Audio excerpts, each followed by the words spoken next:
Good morning, everybody, and welcome to Cameras and Coffee. I know you're not feeling well at all this morning now, where I have cleverly thrown on a sweater to disguise the fact that I didn't have time to film a video this morning and just filmed a second one yesterday. It's okay, I forgive you for throwing up on my coat. It's not that cold out today anyway.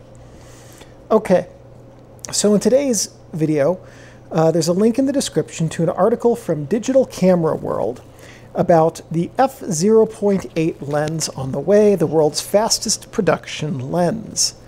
Is that correct? Is that? I think that's correct because they say production lens. I think there have been some faster X-ray lenses that were made. I couldn't tell you. I don't know enough about X-ray lenses to know what's still being made and what's not. But this is the Voigtlander Super Nokton 29mm f/0.8. Hey, no one wants to see that. No one wants to see that, pup. The Voigtlander Super Nokton 29mm f/0.8 aspherical. And it's going to be the fastest lens in the world. Is it though? Yeah, that's probably a safe claim at 0.8.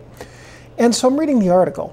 Hey, and so one thing about lenses is that there is a hard limit to how fast you can make them. If you were to, say, take a very simple lens, a meniscus element that is 100 millimeters across and 100 millimeters in focal length, that's an f/10 100 millimeter lens. All right, super easy. That's the way it works. A 29 millimeter f/0.8 lens, of course, is faster, shorter, but faster. Steinbeck. And when we talk about aperture, what we're actually talking about is perceived aperture, not necessarily the aperture of the actual physical diameter of the aperture. There's a really good article, really good video. If I can find a link to it, I'll post a link to that in the description as well, about how all of this works. But if you were to take a 50 millimeter f1 lens and look through it, then the aperture opening that you would perceive to see in that lens would be 50 millimeters.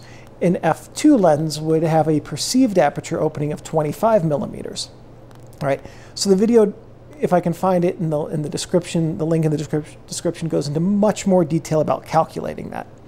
There is also a hard and fast limit to how fast a lens can be.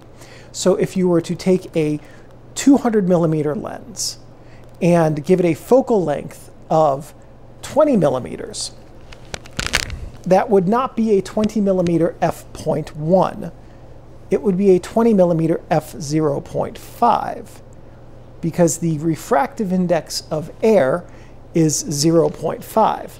That's the fastest that a lens can be unless the space between the sensor and the rear element, as well as all of the space between the individual elements within the lens, the individual elements and groups, are contained within a vacuum. Now, if you were to do that, theoretically, because there is no gas in the vacuum, the refractive index would be even lower, and you could probably go faster than 0.5. But at that point, I mean, I don't even think NASA does that. So, at any rate, and I was reading the article, which is good and informative, and I got about halfway through and I just thought, who cares? I mean, the news cycle for ultra-fast lenses in the last year has been bonkers. There have been more ultra-fast lenses released in the last year than most of the history of photography combined. And a lot of that owes to the quality of lens design software, the marketplace, people really wanting these fast lenses, and the fact that the fast lenses can be used on smaller sensors to simulate the look of, historically fast lenses on medium format and things like that. But 29 millimeters at f/0.8, like, what do you want to do? Take a picture of a person and have the front of their eyelash be out of focus, the middle of it be in focus, and the back of their eyelash be out of focus again? Like, that's an impossibly narrow depth of field to work with. And I recognize people who buy these ultra-fast lenses and then shoot them to do things like that. I mean, yes, some of them are engineered to perform best at the wide open aperture from a technical perspective. But I would make the case that from an aesthetic perspective, every lens that's super fast is going to need to be stopped down a bit. And historically, super fast lenses were used to achieve critical focus so that you could say, I'm going to take the portrait of this person, I'm going to focus on their eye, but I'm actually going to stop down to f5.6. I'm going to be close enough that their eyes will be in sharp focus and that everything, from the back of their ears backwards won't be in focus. Maybe the tip of their nose will also be in focus. That's the goal, is that you have the super fast lens to give you the very critical focus point and then stop down to get the appropriate depth of field for the image. And so the advantage that f1.4 lenses had over f1.8 or f2 is that in theory you could get better critical focus because there'd be a narrower depth of field, slightly narrower, and you could use that to get more precise focus. You'd also have a slightly brighter viewfinder, making it easier to achieve that focus. So that's a historic reason for it. I kind of feel like lens makers are just making ultra-fast lenses for bragging rights now. And yes, I'm sure that they make profits on them of some sort because I'm sure people buy them, but there are some significant trade-offs with fast lenses. Size is a big one, weight, cost, replacement cost if they're damaged or stolen. Honestly, the whole trend now with lenses being, let's make them huge, I know that the performance is better from them, but it's obnoxious. Like, I used the Pentax 50mm SMCM f1.4. I've used 1.4 lenses from all of the important camera makers and most of the unimportant ones over time. And none of them are nearly as good as the new Pentax D, FA Star, SMPCMA, whatever the letter salad after it is, 50mm 1.4. It is by far the best 50mm 1.4 it's the best 50mm that I've ever used, without a close second. It's an incredible lens. It's also like 4 times the size of the SMCM. And is the performance 4 times as good as the SMCM?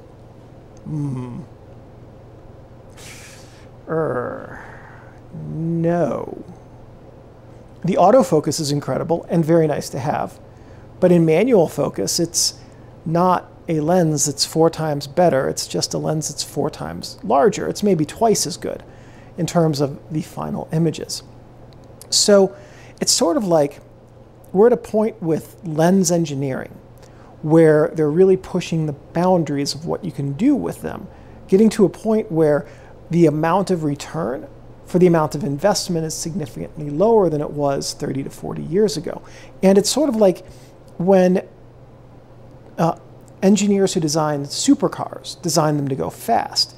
Going from 100 miles an hour to 200 miles per hour is approximately the same amount of air resistance increase as going from 200 to around 250, maybe a little bit less. Because the greater, the more you make progress in a field, the more you push the boundaries, the more effort it takes to push those boundaries even further. So the amount of effort going into making these super fast lenses that are just a hair better than whatever came out a year ago, or maybe 2 hairs better than what came out 10 years ago, is way, way greater than the amount of effort that would have gone into developing a lens that was somewhat better than the previous f1.4 a few decades ago. So, and also the amount of materials needed to make the very, very minor corrections that are required to give you better performance increases. So that's why you see 50mm 1.4 lenses today that are gigantic.